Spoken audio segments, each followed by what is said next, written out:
Ayun,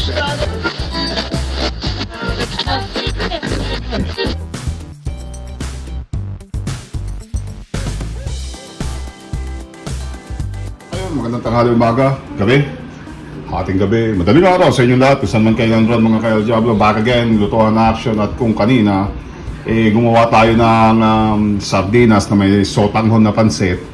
Gumawa naman tayo ng fried rice. Pero natin ba yun? Ayun na nga, actually tapos na right?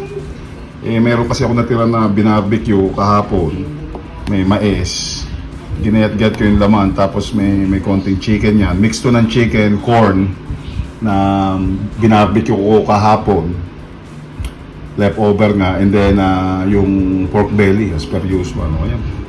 So sabi ko kaysa kainin ko ng diretso na ganyan at painitin para malambot, halo natin at gumawa tayo ng fried rice para malasa. Other than that, wala naman tayong ingredients kundi yung leftover na binarbecue natin.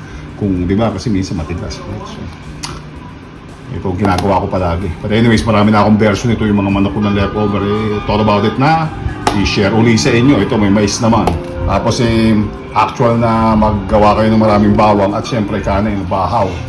At konting asin. Yun lang ang gagamitin natin. At syempre, gagamit tayo ng konting mantika. O paano? Mag-gisahan na tayo. I'll catch you guys next. Kung meron kayo na leftover na ganito, ayos na ayos to. Sayang naman, di ba?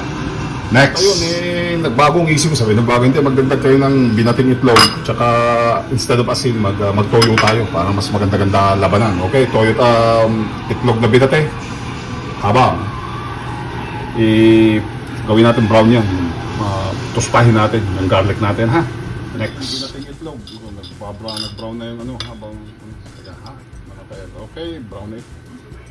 Tingnan natin ang itlog. Huluin nyo yan hanggang maduro. Tagal na ginagamit ng mga nagpa-fried rice. And then we go from there. Ilalagay ko na rin yung habang hinihintay ko mabuo yan. Ilalagay ko para uminit na yung ating laman. Luto na naman yan.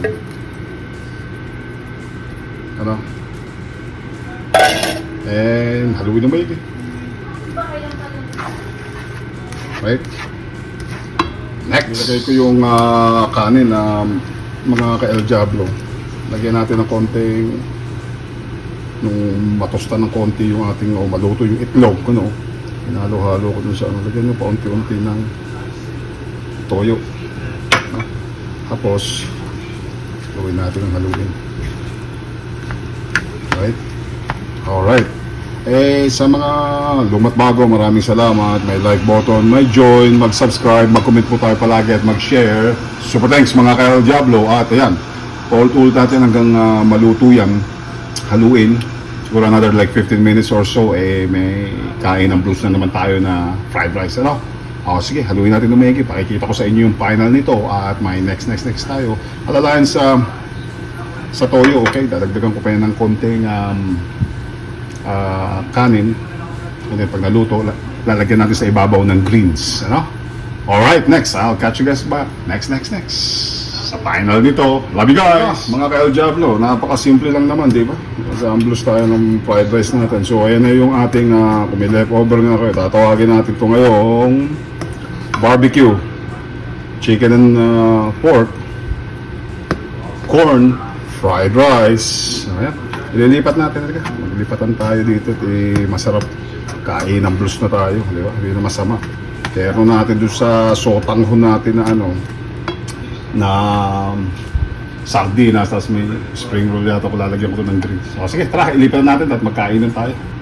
Next. So, ayun, ganun lang kasimple. Lagyan ko ng kaunting onion greens. Tapos, kung nakita may naiwan na spring roll, nilagay ko rin. Hinalo ko at the end. But, anyway, mga ka-El Diablo, kung may leftover kayo, at may isipan nyo may barbecue kayo, gayahin ninyo to. Napakasimple lang naman. Other than that, yan ang ating pork, chicken, or barbecue pork, chicken, and corn fried rice.